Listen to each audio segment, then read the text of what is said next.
你不是最讨厌这段场面？以为你完成了出世，便不会再出现了。一会儿你就知道答案了。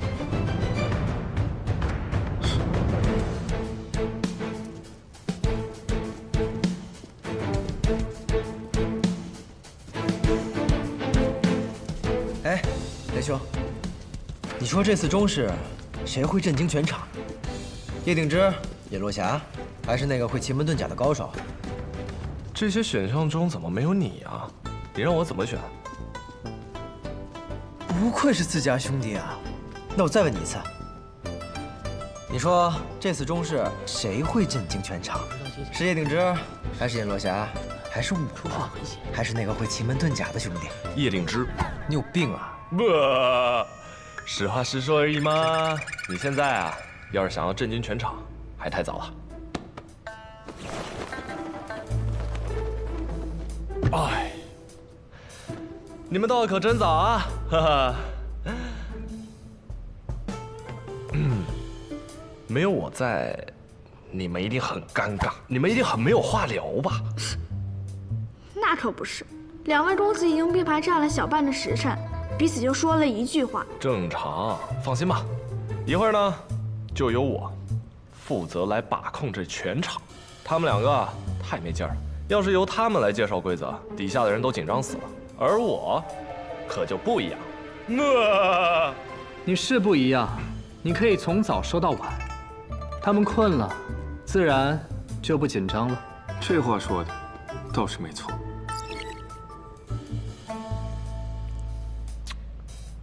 行了，你们16个人现在就算是进入我们学堂的中试。根据我们中试的规则，你们必须4个人分为1队，一共分为4队，每一队拿到一条线索，然后你们得根据这条线索去找到最终的事物。谁先找到这条事物，你们就可以拜入学堂，而师傅就会在你们4位中挑选1位成为他的关门弟子，也就是我们的小师弟。当然，仅凭一条线索就要找到最终的事物可不容易。如果你们能凑齐4条线索，相信答案将会清晰明了。所以啊，打败其他小队，夺得他人的线索，才是你们胜利的关键。那靠什么组成小队？需要抽签吗？自己选吧。自己选？可是我们并不认识啊。要不咱俩一起？你们确定这段时间还不熟悉彼此吗？谁的剑术好，谁的毒术好，谁的轻功好，谁又最难对付？难道你们没有调查清楚吗？你们所有人的名字，你们所有人的来历，查得到的，查不到的，大家心里没数吗？一个个都是聪明人，别在这儿装单纯了。你们啊，有这闲工夫来这儿抱怨这些事儿，还不如早点选择自己想要选的人。毕竟时候不早了。周末，你提点的太多了，半个时辰，开始吧。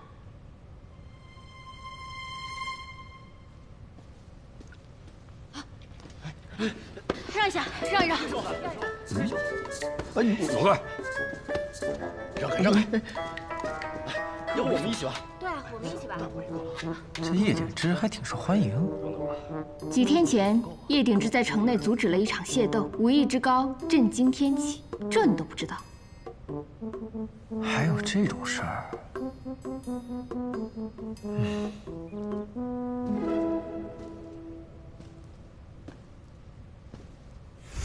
小姐，是否愿意同我组队呢？是他。虽然我从未见过他的真容，但机会奇门遁甲，气息如此相似，不会有错。他若来了，事情便麻烦了。怎么，小姐另有打算啊？我若是另有打算，你莫不是会有意见？自然不会，只是希望殊途同归，能在终点跟小姐相见。现在可麻烦了。等等吧，叶兄，叶公子，再考虑一下吧。真去考虑一下。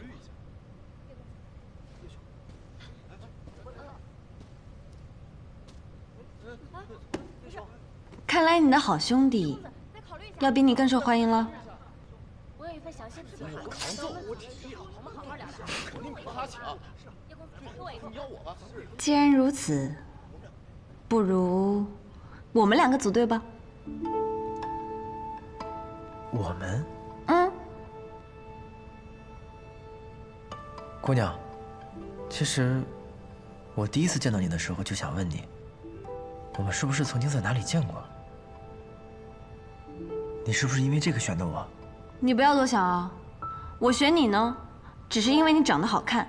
长得好看的人呢，就该跟长得好看的人在一块儿，这是盘古开天辟地以来亘古不变的真理。我看了这一圈考生，对你很顺眼。虽然这么说没问题，但是叶公子，再考虑一下吧。真去考虑一下吧。叶公子，哎，烦请各位让一让，多谢各位的抬爱啊！但是我已经有我自己的选择了。叶公子，多谢多谢，我选。叶兄，叶公子，想不到你会选我。请让让，我选你。哦，你为什么选我？你长得好看。行吧，你也不错。我听你们说，长得好看的人跟好看的人在一块儿，那个诸葛云长得倒是不错。只可惜，他跟我们不是一路人。那接下来该怎么办？在下夏侯孟定，愿和二位结成一队。在下赵玉甲，也想和二位结成一队。我知道你是那个变戏法的。在下会御兽之术，在这天启城中赫赫有名。我也会御兽之术，江湖之上别无对手。我说兄弟，你是故意和我作对吗？如实所言罢了。那我们就比比。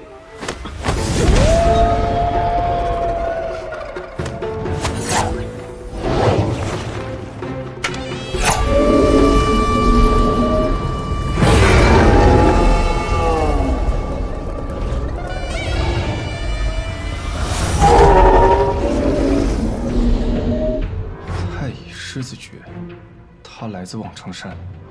这一招我还是第一次见。看来这一次考生，真的都是卧虎藏龙啊！这玄门的高手都来我们大考凑热闹，看来我们学堂的威名已经震慑天下。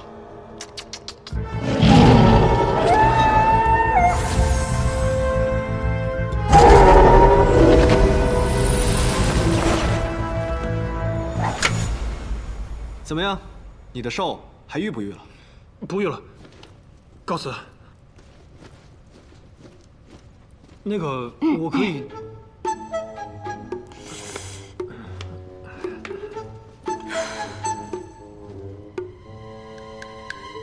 我不止会变戏法。告辞，告辞。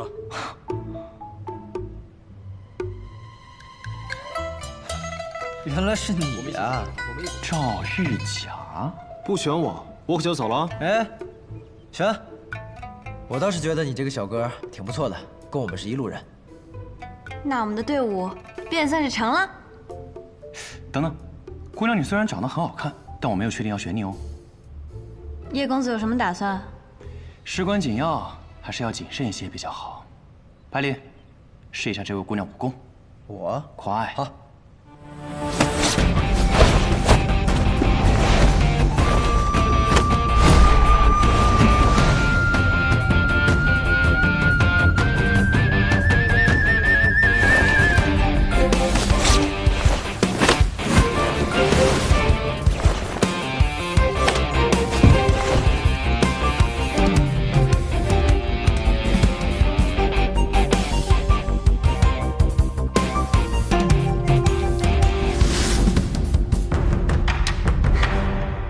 你的轻功不错，比那天好像要快了一些，不是普通的三飞燕。这是我自创的，叫一醉千里。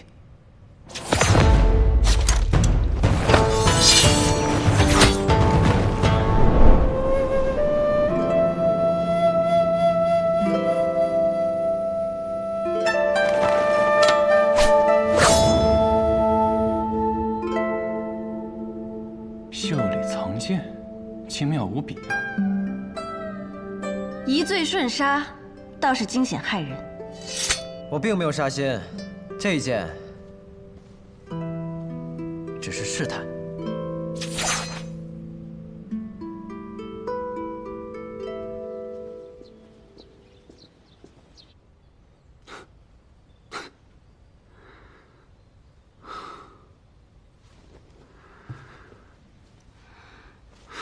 做梦啦？梦到东君了。哦，梦到什么啦？梦到东君学会了我的瞬杀剑法，还把我教他的三飞燕改进了一下，成了一门新的功夫。这还真像是白天里会做的梦。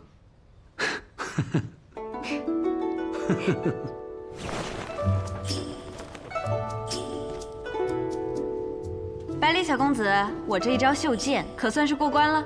我都告诉你了，我只是试探，过没过关，你问他。姑娘，学堂中事凶险无比，自然要选择有一定实力的队友，不要怪我。从此刻起，我们便是队友了。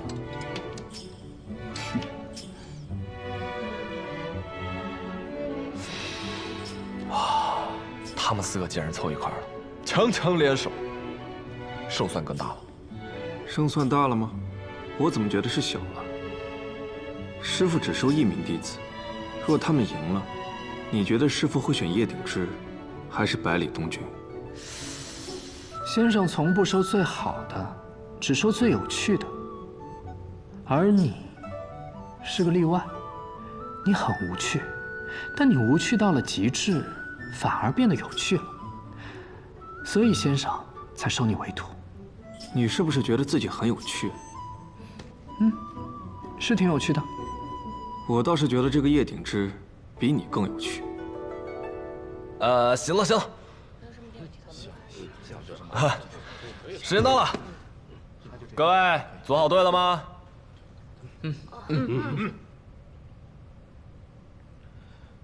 那我们下一场比试的场所会在哪里啊？师傅，师傅。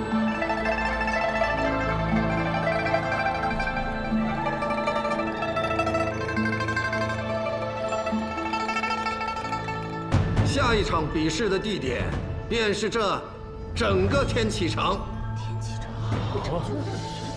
那么何时开始呢？自然是现在。你们的百里小公子还着急考完试赶着去喝1月1次的秋露白呢。你还知道这个？我方才去了一趟碉楼小筑，取了这个月的最后一盏。哎呦，糟了，你恐怕喝不着了。嘿，你这老头，小心我给你抢过来！不可对先生无礼。哎，没事没事，少年不惧江湖老，这不是挺好的吗？好，那我便静候诸君了。他真是不给人一点喘息的机会啊！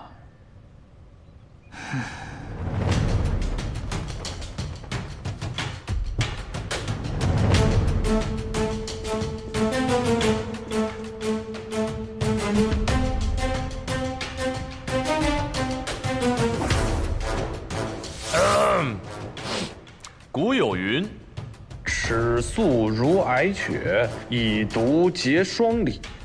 欲知心底事，还取府中书。”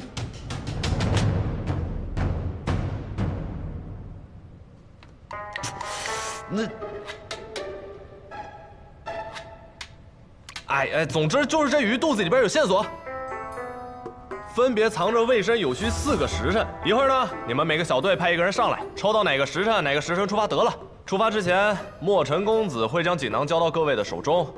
对了，若是有小队最先找到最后的答案，这高台上的金钟就会敲响。到时候，烦请各位考生回到学堂集合，明白了？那就来吧。为什么我们每队出发的时辰都不一样呢？因为每个队都只能拿到1个锦囊，每个锦囊就是1个线索，总共4个线索。先出发的人则可以博取先机，或是隐匿，或是尽快破题；而后出发的人则可以关注先出发的人的方向，或是寻找，或是守株待兔。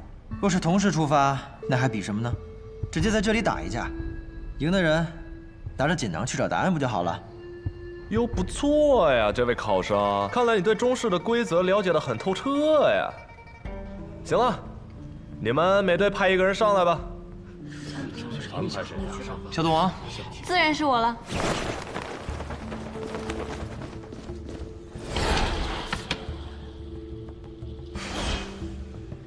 抽到未时的人是最早出发的那一波，可抽到戌时的人还要等3个时辰，在这3个时辰间，他们就可能已经找到答案，所以比试现在就开始了。申时，不错，率先出发难免会沦为众矢之的，申时不失为一个更好的选择。不愧是小赌王，厉害！你还挺会拍马屁的。你一定单身吧？闭嘴吧你！你说未时会是哪一队啊？未时，这儿。未时。酉时。戌时。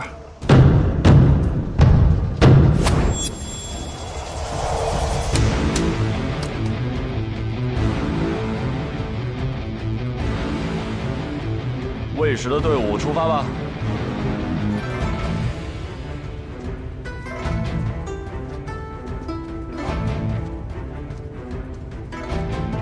好可怕的对手，真是令人担忧。你有什么好担忧的？你又不用考试。赢了的人会成为我们的小师弟，可我不希望跟我们做师兄弟的是这个人。连我这样的师兄，你不都忍了这么久吗？我才是师兄。行，你是师兄，本来就是。你自己封的。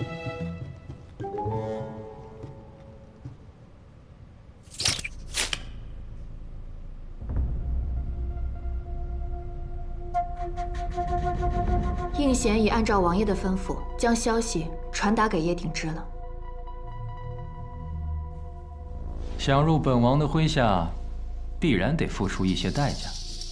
只有背上镇西侯府小公子的人命，这叶鼎之以后才会乖乖的受本王控制。哎，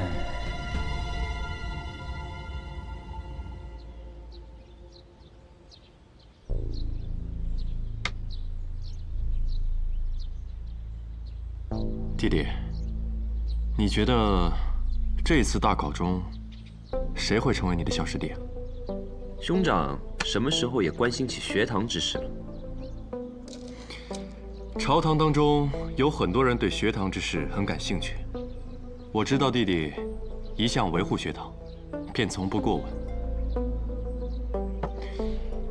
只不过，这次这些考生中，定会有一位成为亲王的人。无论他是谁的人，只要入了学堂，便是学堂的人。兄长，你输了。切磋棋艺，为兄向来不如你啊。嫂嫂近日如何了？她已经被我接入别院，待到父皇赐婚的日子来临，便结琴瑟之好。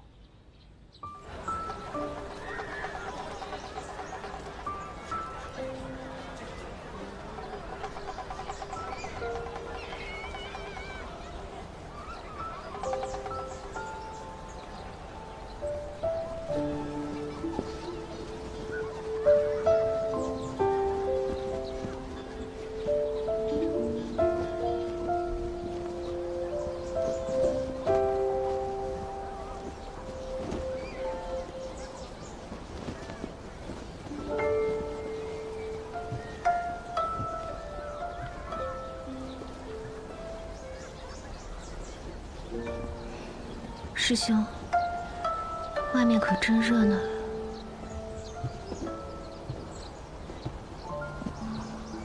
今日是学堂大考最后一场。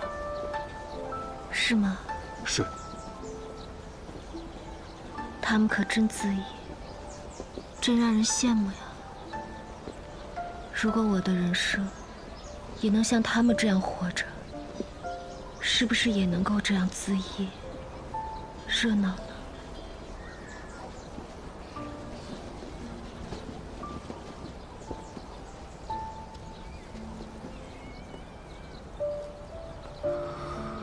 师妹，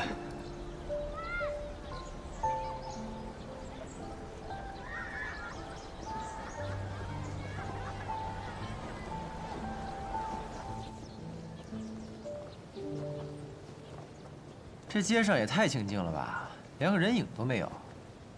今日学堂中试，自然提前清了场。不过话说回来啊，那个锦囊上面写着“君不见玄武临事”，玄武，到底什么是玄武啊？若真那么容易，还能算是中试？玄武，应该是玄武楼。玄武楼，不错，天启城最有名的藏剑阁之一，归属学堂所有。天启城还有藏剑阁，这么厉害，我怎么从来没听说过？小公子，你这么没见过世面呀？家教严，家教严，那便出发吧。大家已经出发了，再不走就来不及了。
他们4个竟然组成了一队，如此巧妙，果真有趣。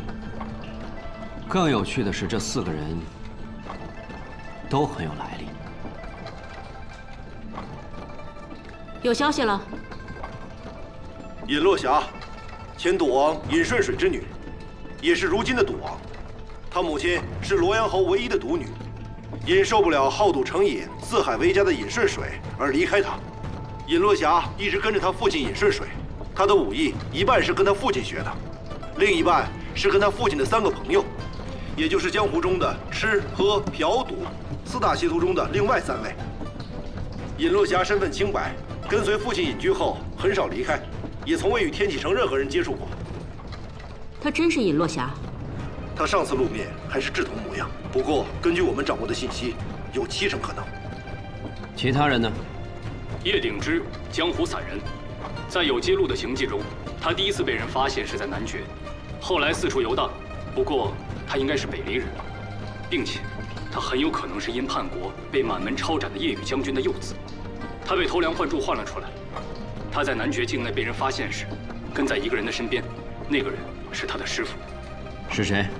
男爵第1高手剑仙羽生魔。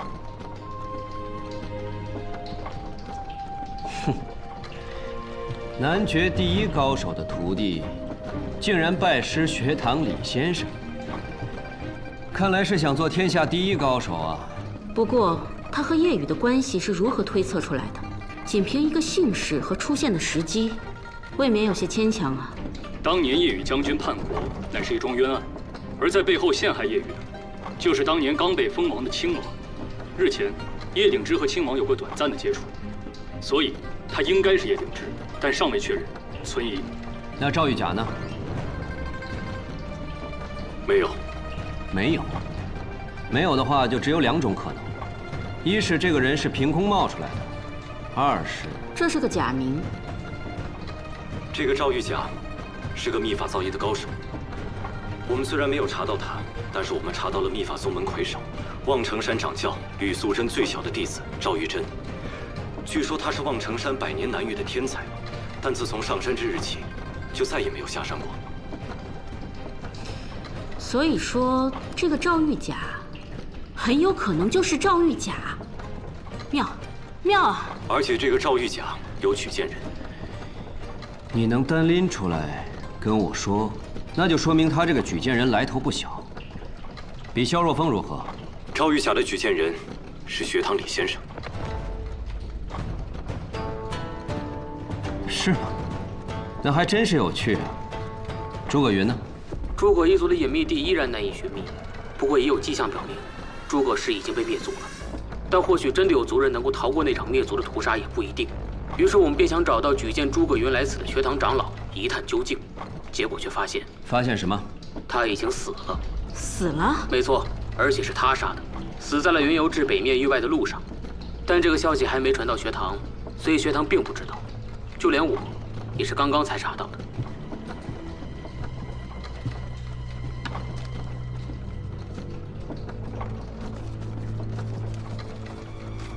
这条消息传给萧若风。是。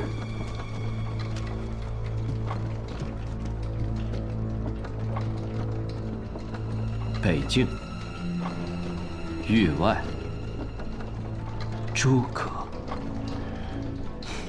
对了，你还有什么要交代的？这条消息很重要，得加钱。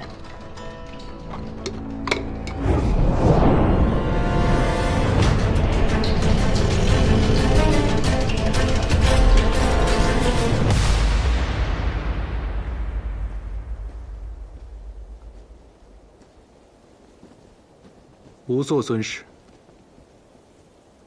他们不好对付。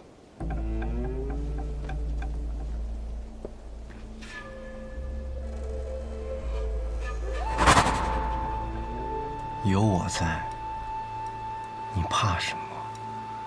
那2尊师，我已安排妥当。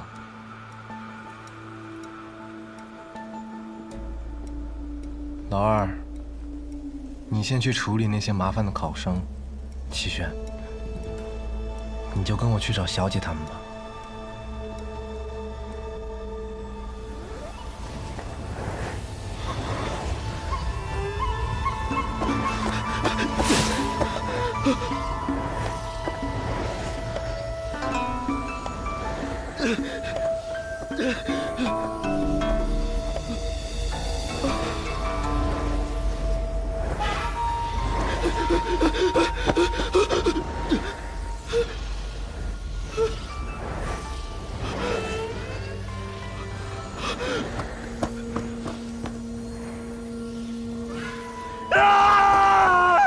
诸葛云，我们明明是队友，理应在中事中相互扶持，你为什么？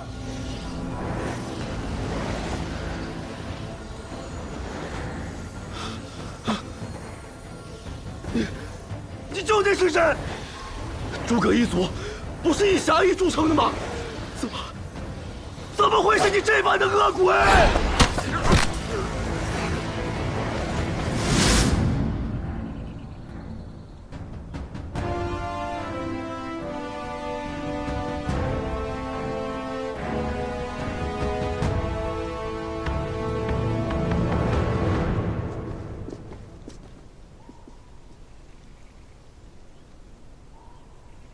这里面真的有我们要找的东西吗？进去看看。这玄武楼有古怪，诸位还请小心，千万不要离开我1丈之外。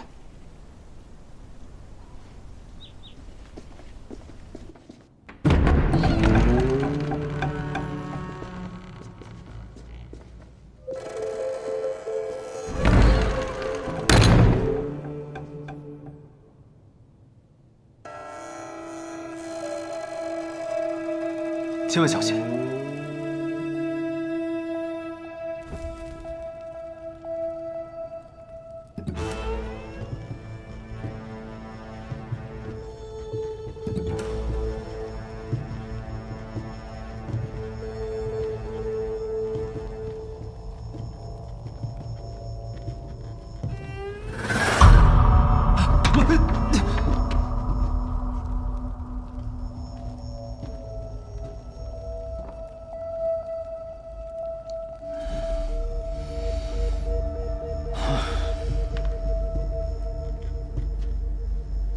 小心点。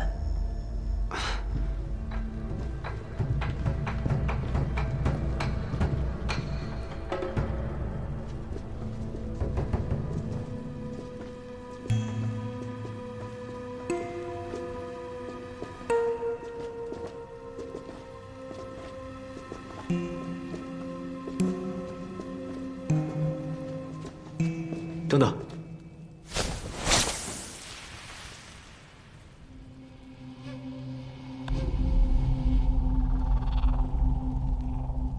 红螺寺的盘龙寺。盘龙寺乃精铁所铸，细到几乎无法用肉眼来分辨。世间很少有比这还隐秘、还锋锐的武器了。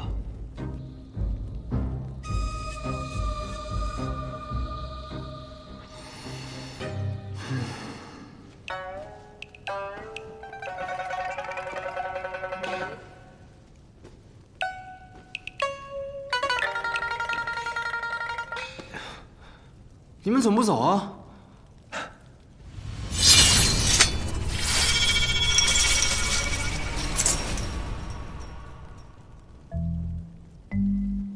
好像也没这么锋利嘛。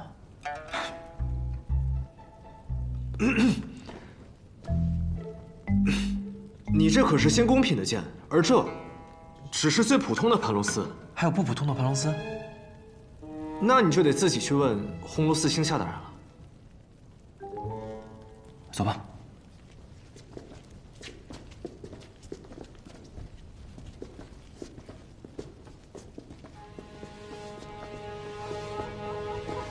哇，原来这就是剑塔，真是壮观。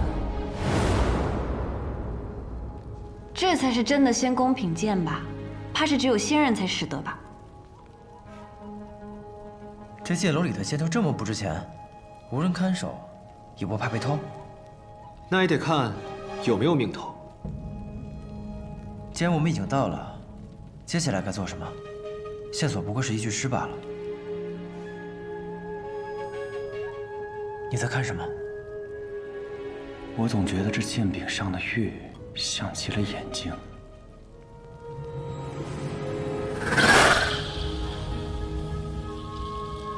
你看到了吗？还是我眼花了？你没看错，我也看到了，这剑柄上的玉似人眼一般眨动了一下。不如我给它劈开看看，里面藏了什么玄机。小子，此剑价值连城，你若毁了，就算你最后成了学堂的弟子，也得赔。我乃信阳剑仙佩剑，我是扶风仙子佩剑，明月剑，齐霄剑。我乃剑楼之主，万剑归宗，我统万剑；万剑归宗，我统万剑。魑魅魍魉，装什么剑主？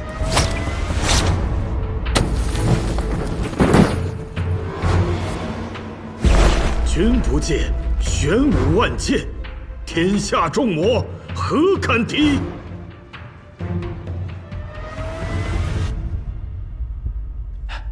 是那首诗，看来我们来对了。不，你们来错了。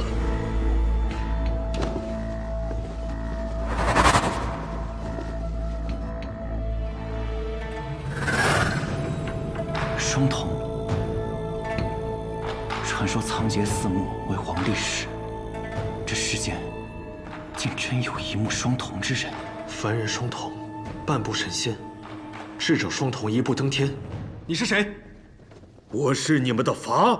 既然你们已经来到了这里，想要得到最终的答案，就得过了我这一关。你是学堂的人。我说了，万剑归宗，我统万剑。装神弄鬼！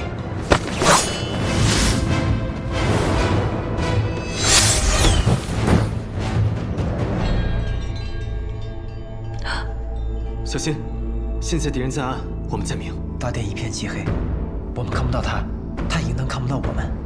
双瞳之人，一瞳属日，一瞳属夜。想必此刻在他眼里，楼内之景纤毫毕现，而我们才是4个瞎子。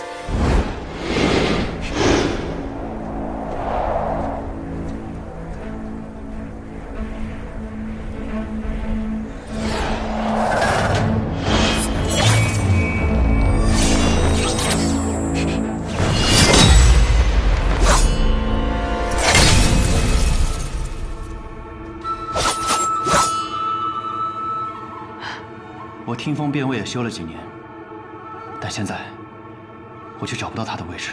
没错，他似乎无处不在。没时间了，这里既然与我们要寻的东西无关，就不必再纠缠，往外跑。怎么办？我们出不去了。我有办法了。你不是说那个很值钱吗？那小爷我就给你劈个一干二净。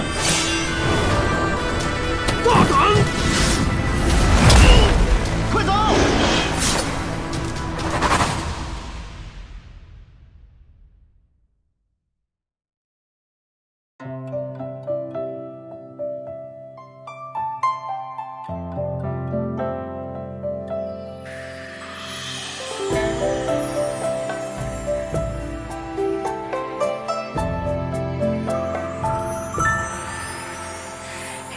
一片轻轻微风，绕心游弋。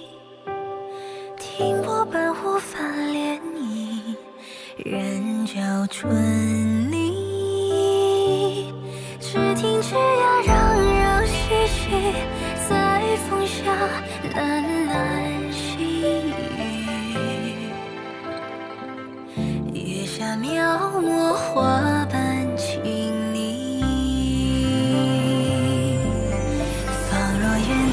你悠悠倩影，辗转遥遥千寻，随你到日暮晚晴。细听烟雨，伴着斜影，此事与谁？浪迹人间，弹奏青色和鸣，两人惺惺相惜，红笺作酒话。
色和